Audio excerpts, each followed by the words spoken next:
Hey Mark, what's the deal with Camber and Rocker? Marksplaining with Mark. Ask Mark, he'll explain it. Hi, welcome to Marksplaining with Mark. I'm Mark.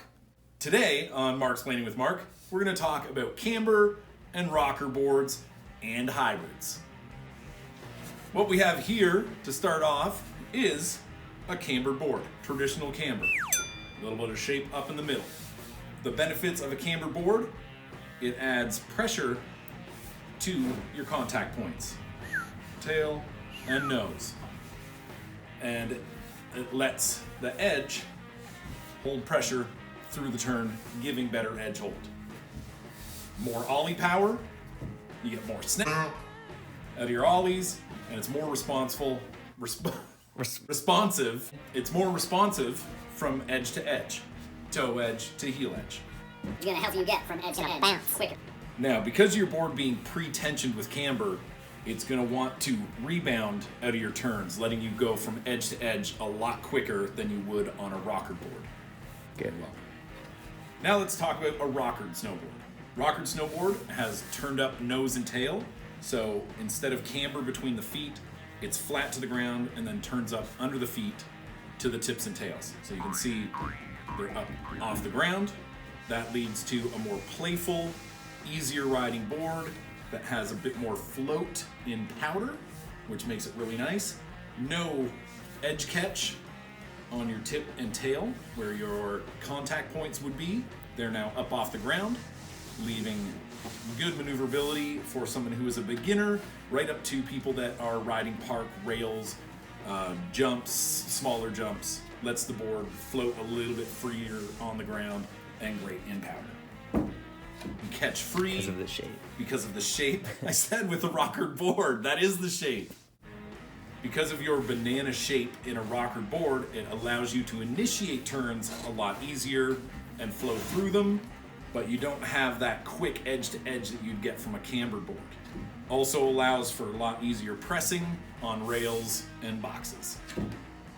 This episode of Marksplaining by Mark is brought to you by Lone Wolf Coffee. Lone Wolf Cafe, it's called. Not Lone Wolf Coffee. This episode of Marksplaining by Mark is brought to you by Lone Wolf Cafe. Fantastic coffee. Lone Wolf Cafe. Wake up and smell the coffee. Ooh! All right, and last but not least, Hybrid cambered boards. what we've got here, K2 Alchemist. It's cambered through the body of the board, right under the feet, reverse cambered at the nose, so you don't get any hang-ups, floats well in powder, lots of pop out of the feet for big jumps, and carving up the hill like crazy, so you can ride it on-piste, off-piste, carve it like crazy. Just have a blast on it. Hybrid cambers give you the best of both worlds by mixing camber and reverse camber. Rocker and reverse camber are the same thing. You may have a board that's reversed through the feet, cambered at the tips and tails, making it really playful through the middle and giving you some good edge hold.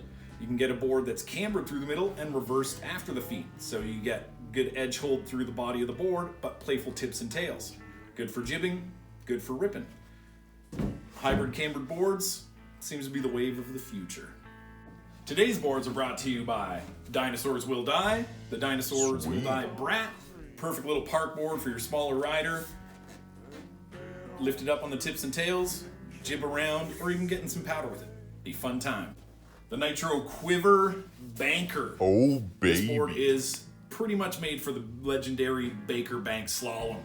Rip turns, hit jumps, catch some pow. This board will do it all. And last but not least, The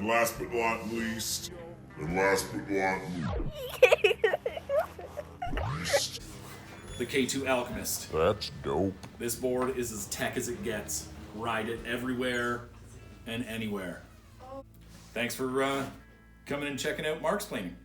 Have a good one.